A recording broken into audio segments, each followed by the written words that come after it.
Saya bukan bilang orang Kristen tidak baik, bukan. Ya. Keluarga besar saya juga masih Kristen semua. Baik. Tetapi saya bisa berani bilang bahwa Yesus di dalam Bible tidak pernah mengajarkan kekristenan. Saya berani bertanggungjawabkan. Iya. Karena ada teks-teksnya gitu. Dan Yesus tidak pernah istilahnya mengucapkan kata Kristen aja nggak pernah.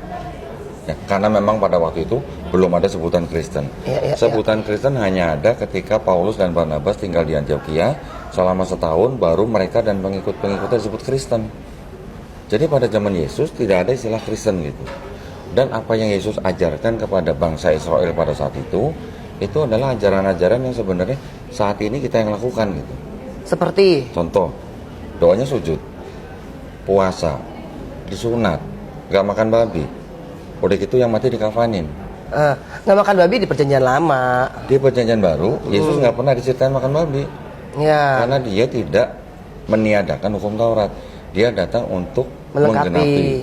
Ya, betul. Nah, terus? Masalahnya gini, Mbak. Jadi kalau kita lihat Bible, itu kita bisa lihat menjadi 3 kelompok. Kelompok pertama perjanjian lama. Perjanjian lama ini kitabnya orang Yahudi, bukan kitab orang Kristen loh. Ya, betul. Kemudian yang perjanjian baru, kita bisa bagi lagi antara 4 gospel, yang disebut dengan Matius, Markus, Lukas, Yohanes. Sahabatnya. Sama tulisan-tulisan Paulus. Ya. Ajaran Paulus ini berbeda dengan ajaran Yesus. Kalau mau dibaca bener nih, ya, Yesus nggak pernah ngajarin dosa waris. Paulus yang ngajarin dosa waris. Tapi yang gini-gini kok udah pernah ketemu nggak yang sarjana teologi gitu loh, yang belajar gitu? Debat sama pendeta udah sering. Udah dihujat dong sejuta umat. Enggak sampai hujat-hujatan. Kita kalau debat kita boleh mungkin.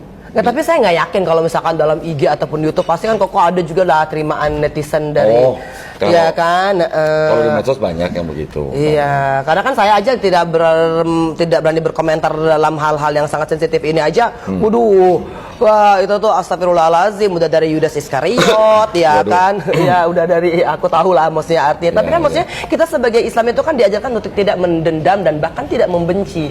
Di situ loh yang ingin saya tegaskan gitu loh. Kok artinya kadang-kadang kan orang salah kaprah gitu loh, lu ngangkimin agama gue gitu kan, kita nggak mau masuk situ sebenarnya. Karena sebenarnya bahkan kita pun diajarkan agamamu gitu loh, agamaku gitu. Betul. Kan. Nah, tapi yang paling penting kan adalah bagaimana jangan sampai ada hate speech gitu, atau enggak mengklaim bahwa ini agama gue paling benar gitu kan. Enggak, karena kan Koko juga nggak mengajarin begitu, dan Islam pun nggak pernah maksa gitu loh. Karena kan dalam artian saya lahir dalam keluarga yang Nasrani. Of course lah, pasti Koko udah ngerti lah yang namanya Yudas Iskariot, domba yang hilang, itu tuh udah angelinasondak.com deh itu deh, ya kan. Tapi saya ingin membalasnya dengan kebaikan, karena agamaku sekarang ini yang aku yakini, Nabi Muhammad SAW memberikan contoh yang baik. Dan bahkan ketika Nabi Muhammad SAW sedang ini ya ada yang meninggal, katanya kan konon itu Yahudi gitu, dan murid-muridnya mengatakan, lah kenapa Nabi harus berdiri gitu kan. Terus kata Nabi kan, oh agama itu harus saya keluarkanlah, saya menghormati orangnya, karena Allah Subhanahu wa Ta'ala menciptakan setiap manusia. Nah, artinya itu yang ingin saya pertunjukkan di dalam Islamnya saya, sehingga orang melihat bahwa oh iya ya, ternyata bener loh Islam itu tuh rahmatan lil alamin gitu kan. Betul. Nah, kalau Koko begini kan tujuannya gimana nih? Tujuannya kira-kira? Nah, gini. Kalau kita baca lagi Sirah Nabawi, hadis-hadis Nabi dan sahabat-sahabatnya, ini kan juga berperang pemikiran dengan kaum Yahudi dan kaum Nasrani. Ketika beliau masih hidup.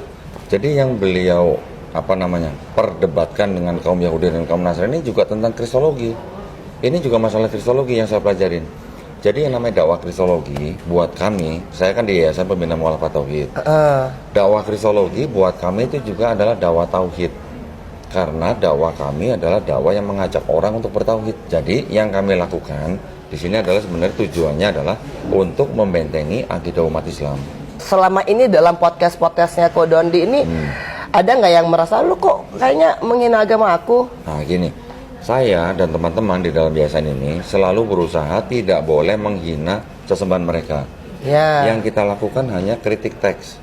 Jadi ketika saya podcast atau ketika saya ada kajian, saya nggak berani ngomong di dalam Bible ada ayat palsu kalau saya tidak menunjukkan. Oke, dan itu open to be debate lah ya, ya. Dan Jadi, udah debat dengan berpuluh-puluh teologis ini kan. Jadi apa yang saya omongkan itu harus ada bukunya, ada dokumennya. Jadi saya hanya perlihatkan. Itu jadi bukan perkataan saya.